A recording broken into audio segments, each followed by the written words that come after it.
శ్రీ విద్యాగణపతయ నమ, శ్రీమాత్రే నమ, శ్రీ ఉమామహేశ్వర పరబ్రహ్మణే నమ. ముందుగా పిఠాపురం గురూజీ యూట్యూబ్ ఛానల్ ప్రేక్షక మహాశయులకు నమస్కారం.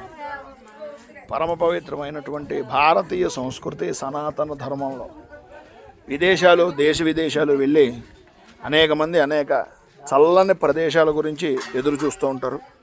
కానీ మనకి నమోదయ్యేటటువంటి అద్భుతమైనటువంటి ప్రకృతి సౌందర్యాలతో కూడుకున్నటువంటి వాతావరణం ఇదంతా. చూడండి ఒకసారి, చూడండి మంచు అది ఎలాగ వెళ్తుందో.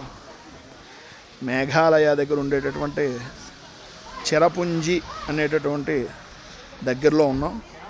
ఇక్కడ భోజనం నిమిత్తంగా భోజనం గురించి అని చెప్పేసి ఇక్కడ వంట వండుకోవడానికి ఆగాం. కిందకి పెడితే ట్రెక్కింగ్ చేసుకుని కిందకి పెడితే కనుక అక్కడ జలపాతాలు అవి కూడా కనిపిస్తాయి. ఇదిగో చూడండి ఎంత అద్భుతమైనటువంటి ప్రకృతి రమణీయత భారతదేశంలో ఉందో.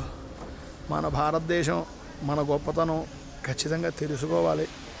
నలుగురు సరదాగైనా ఆహ్లాదకరమైనటువంటి విధానంలోనైనా సరే ఆధ్యాత్మికంగాను ఆహ్లాదంగాను అంటే భారతీయ సంస్కృతి సనాతన ధర్మాన్ని ఉండేటటువంటి అద్భుతమైనటువంటి సౌందర్యాలతో కూడుకున్నటువంటి ప్రదేశాలని చూసి భారతదేశానికి ఇంకా ఆదాయం పెరిగే విధంగా మన క్షేత్రాలని మనకు ఉండేటటువంటి ప్రకృతి సౌందర్యపరమైనటువంటి అద్భుతాలని ప్రపంచవ్యాప్తంగా తెలియజేయాలని మనస్ఫూర్తిగా కోరుకుంటూ సర్వే జనా సుఖినో భవంతు.